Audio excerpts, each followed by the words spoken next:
చిలకలూరుపేట నాట్య సెంటర్ వర్షం బీభత్సంగా పడుతుంది చూడండి. చిలకలూరుపేట నాట్య సెంటర్లో ఆదివారం అనగా 20వ తారీఖు రోజు చిలకలూరుపేట నాట్య సెంటర్లో వర్షం బీభత్సం సృష్టిస్తుంది చూడండి. ఈరోజు అనగా ఆదివారం 20వ తారీఖు చూడండి వర్షం ఎలా పడుతుందో. వర్షం వర్షం వర్షం రైతులందరూ పండగ చేసుకోవాల్సిన సమయం ఇది. వర్షం బాగా కురుస్తుంది. రైతులు పాడి పంటలు దీవించబడాలి. చూడండి వర్షం పడుతుంది. మీ దగ్గర వర్షం పడుతుందా లేదా కామెంట్ చేయగలరు.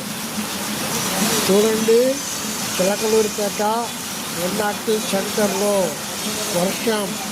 వర్షం పడుతున్న వీడియో ఇది. చూడండి చల్లగా సాయంకాలం సమయం 4 గంటలు అవుతుంది. సమయం 4:30 గంటలు వర్షం పడుతుంది. చూడండి ఈ వీడియో చూసుకున్న ప్రతి ఒక్కళ్ళు మీ ఊళ్ళలో వర్షం పడుతుందా లేదా కామెంట్ చేయండి. Thank you.